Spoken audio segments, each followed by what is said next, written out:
Hello welcome dear students आज के इस वीडियो में हम आपसे बात करने वाले हैं 12th के बाद नीट का तैयारी कैसे करना चाहिए। बच्चों आज के इस वीडियो में मैं आपको बिल्कुल कंप्लीट रियलिटी के बारे में बताने वाला हूं। बच्चों रियलिटी बच्चों को ना पता होने के कारण बच्चे पढ़ाई तो बहुत करते हैं, बहुत ज़्यादा मेहनत करते हैं, बहुत ज़्यादा अच्छे से तैयारी करते हैं, बट जब बात सिलेक्शन की आती है तो सिलेक्शंस नहीं होते हैं। तो बच्चों आज के इस वीडियो में हम आपसे बात करने वाले हैं सिलेक्शन कैसे होगा, कैसे तैयारी करना है, क्या आपको करना है और किन चीज़ों को आपको अवॉइड करना है। तो चलिए बच्चों हम वीडियो शुरू करते तो सारे पॉइंट्स को कवर करते हैं। तो देखिए सबसे पहली बात है कि 12th के साथ आप नीट की तैयारी कर रहे हो। अब देखिए आपको पता है कि भाई आप क्या है, या तो कोचिंग कर रहे होगे या सेल्फ स्टडी कर रहे होगे। तो बच्चों यदि आप सेल्फ स्टडी कर रहे हो तो आपसे मैं ये कहूंगा कि आप कोई ना कोई कोचिंग जरूर लगा लें।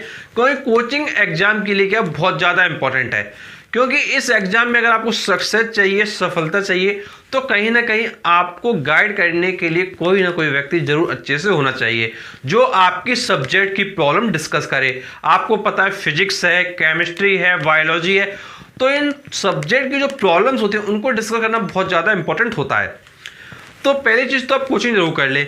और जो बच्चे कोचिंग कर रहे हैं उनको देखिए कुछ इंपॉर्टेंट चीज़ ध्यान रखना है कि उनके पास देखिए सबसे बड़ी जो समस्या आती है वो ये आती है कि उनके पास 12th का सिलेबस है, उनके पास नीट का सिलेबस है।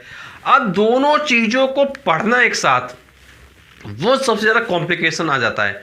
क्योंकि वो जो है अच्छी से तैयारी कैसे हो, क्योंकि अगर नीट का कवर करते हैं तो भाई 12th का छूटने लगता है और 12th का कवर करते हैं तो भाई नीट का छूटने लगता है। ये सबसे बड़ा प्रश्न चिन्ह बना हुआ है। तो देखिए इसके देखिए आपको क्या करना है, जैसे आपको पता है कि आपके पास 12th का सिलेबस है और आपके पास क्या है, नीट का सिलेबस है। मतलब आपके पास देखिए क्या है, आपके पास 12th का सिलेबस है और आपके पास क्या है, नीट का सिलेबस है। मतलब अब आपके पास क्या हो गया, आपके पास हो गया 12th और आपके पास हो गया नीट। अब इन दोनों को आपको पढ़ना है। अब देखिए आपको पता है टाइम तो उतना ही है जितना आपके पास होता है।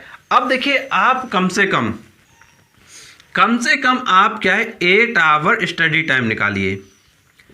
आप क्या करें 8 आवर का स्टडी टाइम क्या है आप निकाल लें। अब इस 8 आवर के स्टडी टाइम को देखिए क्या करना है, 8 आवर के स्टडी टाइम में 4 आवर इसको दे और 4 आवर उसको दे। तो आप क्या करेंगे 4 आवर इधर हो जाएगा और 4 आवर इधर हो जाएगा। अब देखिए 8 आवर का जो स्टडी टाइम है उसमें से 4 आवर इधर हो गया, 4 आवर इधर हो गया। अब इसको आप क्या करेंगे, अब आप इनको क्या है इसी रेशियो में डिवाइड कर लें और भाई 4 आवर 12th को दे, 4 आवर नीट को दे। और यदि आपका 12th फिर भी अच्छे से नहीं हो पाता है, अगर लगता है भाई 12th में दिक्कतें फिर भी आ रही हैं, तो फिर आप क्या करें इसको 5 आवर कर लें और इसको 3 आवर करें। और अगर इसके बारे में प्रॉब्लम लगता है तो इसको 6 कर लें, इसको 2 कर लें। अब देखिए ज़्यादातर बच्चों की जो प्रॉब्लम है वो यहाँ पे सॉल्व हो जाती है इस पॉइंट पे आगे। मतलब 12th के लिए 5 आवर दे और आपका नीट के लिए 3 आवर दे, ये प्रॉब्लम लगभग सभी बच्चों को सॉल्व हो जाती है। अब देखिए जब आप पढ़ाई शुरू कर दें तो एक बात ये ध्यान रखें कि आपको पता है कि भाई 12th का बोर्ड एग्जाम है और बोर्ड एग्जाम एक बार होता है। अब ये जो बोर्ड एग्जाम है इसमें जो आप पढ़ रहे हो ये आपका बेसिक है, ये आपके नीट में आने वाला है। तो ये क्या है आपका बेसिक। तो बेसिक को पढ़ना क्या है बहुत ज़्यादा ज़रूरी है। मतलब ये 12th वाली चीज़ पढ़ना तो मस्ट है, ये तो आपको पढ़ना ही पढ़ना है। अगर इसको भी नहीं पढ़ा तो भाई दिक्कत हो जाएगी पढ़ाई करने में, क्योंकि आगे आप नीट दे रहे हो और जब बेसिक चीज़ें ही नहीं आती होंगी तो भाई क्या करोगे आगे। तो इसलिए आपको समझना है कि भाई आपको नीट के लिए 12th का कॉन्सेप्ट अच्छे से कवर करना है। अब हम बात कर लेते हैं कुछ इंपॉर्टेंट पॉइंट्स की। Reality versus expectation. देखो बच्चों आपको पता है कि काफ़ी बच्चे होते हैं, आपको पता है कि आपका कॉम्पिटिटिव एग्जाम है जो आप नीट दे रहे हो। अब यहाँ पे लाखों की संख्या में बच्चे हैं और हर बच्चा चाह रहा है भाई, हर बच्चे की एक्सपेक्टेशन है डॉक्टर बनना। बट उस एक्सपेक्टेशन को रियलिटी में कितने कन्वर्ट करते हैं ये सबसे बड़ा प्रश्न चिन्ह है। अगर हम आपसे बात करें रियलिटी की तो भाई देखो डॉक्टर बनना तो हर किसी की एक्सपेक्टेशन है, लेकिन उस नीट के एग्जाम को देकर उसको रियलिटी में कन्वर्ट करना, ये सबसे ज़्यादा इंपॉर्टेंट है। ये आपका क्या है, सबसे ज़्यादा इंपॉर्टेंट है। अब कन्वर्ट करना है। अब आप खुद सोच के देखो बेटा, एक्सपेक्टेशन तो भैया आपने डॉक्टर की रखी है, भैया डॉक्टर बनना है। क्या उस डॉक्टर की बनने के लिए क्या हम उसके अनुसार मेहनत कर रहे हैं कि नहीं, ये अपने आप से पूछो। कहीं ऐसा तो नहीं भाई घर वालों ने बोल दिया कि भैया तुमको जो है एग्ज़ाम देना है इसलिए तुम दे रहे हो, कहीं ऐसा तो नहीं। बच्चों ओवरऑल बात यह है कि सपना देखना बहुत आसान होता है, बट सपने के लिए मेहनत करना मुश्किल होता है। इसलिए कई लोग कहते हैं बोलो मत करके दिखाओ। ये कई बार आपने सुना होगा, बोलो मत करके दिखाओ।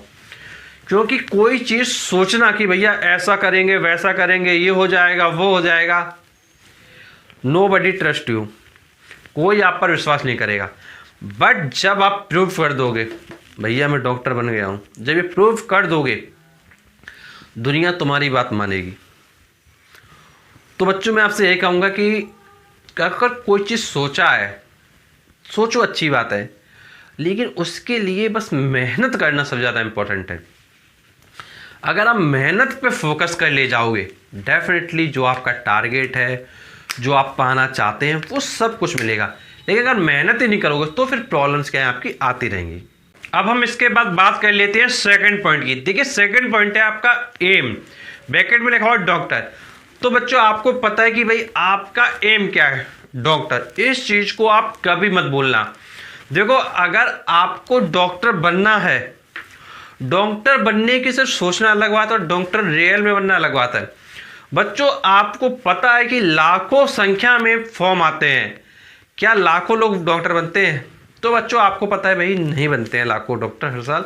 लेकिन आपको ये समझना है कि भाई जब लाखों आपके फॉर्म भरे जाते हैं और डॉक्टर बनने की बात आती है और आप में से ज़्यादातर लोग चाहते हैं भैया एमबीबीएस डॉक्टर बने, सबसे अच्छा बने। तो जब आप बनना चाहते हैं तो इस टारगेट को कभी मत भूलना, इस एम को कभी मत भूलना। बच्चों कई बार क्या होता है कि भाई जब तकलीफ़ें आती हैं सामने, जब हम पढ़ाई करते हैं तो उस समय क्या है बहुत ज़्यादा बर्डन हो जाता है बच्चों के ऊपर, क्योंकि ट्वेल्थ का भी है, नीट का भी है। बस एक बात, आप मेरी एक बात ये ध्यान रखना, ये जो बर्डन है ट्वेल्थ का और नीट का, ये सिर्फ तब तक है जब तक आप कोचिंग पढ़ रहे हो। जैसे ही आपका सिलेक्शन हो जाएगा एमबीबीएस के लिए, जब आप पढ़ाई करने के लिए डॉक्टर के जाओगे, फिर स्ट्रगल आपका यह खत्म हो जाएगा। क्योंकि जब कोर्स जो होता है आपका, जैसे आपने एमबीबीएस कोर्स में एंटर कर गए आप, जो आपका एमबीबीएस कोर्स होगा जब उसमें आप एंटर कर जाओगे, अंदर चले जाओगे उस कोर्स के, तो फिर क्या होगा, पढ़ाई बहुत आसान हो जाएगी, कुछ भी दिक्कत नहीं होगी। बट स्ट्रगल कहाँ है? स्ट्रगल सिर्फ आपका इसी पॉइंट पे है।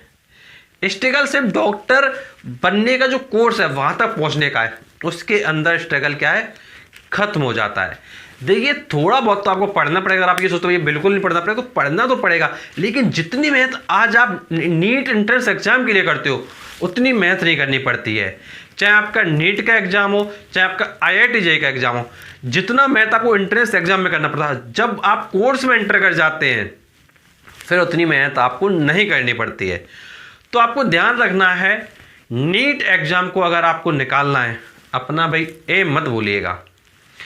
अब देखिए जो नेक्स्ट पॉइंट है वो समझिए, आफ्टर 8 months ऑफ कोचिंग, मतलब कोचिंग करने के 8 महीनों के बाद। देखिए यदि आप कोचिंग कर लेते हैं, अगर आप कोचिंग कर लेते हैं और उसके 8 महीने बाद की अगर हम आपसे बात करें, जैसे आपने कोचिंग कर लिया, अब कोचिंग करने के 8 महीने अगर हम आपसे बाद की बात करें तो देखिए क्या होगा, ध्यान से सुनना आप। देखिए यदि हम बात करते हैं 8 महीने बाद की,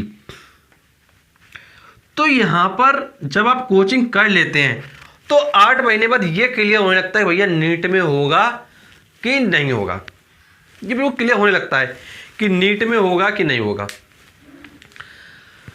अब देखिए जो शुरुआत के 8 महीने होते हैं उसमें जो बच्चा दोनों को बैलेंस कर ले जाता है, दोनों को अच्छे से कर ले जाता है, सिलेक्शन हो गया। और जो बैलेंस नहीं कर पाया तो 8 महीने क्लियर हो जाता है। कहाँ तुम्हारी कंडीशन है, मतलब नीट में होगा या फिर नहीं होगा। और अपनी कंडीशन जरूर चेक करना। एक सबसे जरूरी बात जो मैं आपको बताना चाहूँगा, बच्चा अपनी कंडीशन चेक नहीं करता है। कंडीशन कैसे चेक करोगे? अरे प्रीवियस ईयर पेपर उठाओगे। क्या करोगे? जो आपका प्रीवियस ईयर का पेपर है उसको आप क्या है उठाओगे। क्या करोगे आप? प्रीवियस ईयर का जो पेपर है उसको आप उठाओगे। उसको उठाने के बाद अच्छे से पढ़ाई करोगे। क्या करना है? प्रीवियस ईयर पेपर को उठाना है और अच्छे से आपको क्या करना है? पढ़ाई करना है। उससे देखना है कि आप कहाँ हो, कितना पानी में हो। जो आपने 8 महीने तैयारी करी उसका क्या रिजल्ट आ रहा है। और सिर्फ आपको 8 महीने के बाद चेक नहीं करना है। पहले महीना पढ़ो, देखे देखो पेपर, दूसरे महीने कोचिंग पढ़ो, फिर से पेपर देखे देखो, तीसरे महीने पढ़ो, फिर से देखे देखो। देखो भैया कि हम इतना कोचिंग पढ़ते जा रहे थे, समय निकलता जा रहा, क्या उसके अनुसार हमारे नंबर ऑफ क्वेश्चन ज़्यादा सॉल्व हो रहे हैं कि नहीं हो रहे हैं, या फिर हम पीछे ही फंसे हुए हैं। ये आपको देखना है कि हमारे ज़्यादा क्वेश्चन सॉल्व हो रहे हैं कि नहीं, या फिर हम सिर्फ पीछे ही फंसे हुए हैं। ये चीज़ आपको काफ़ी अच्छे से देखनी पड़ेगी कि भैया पीछे तो नहीं फंसे हम लोग।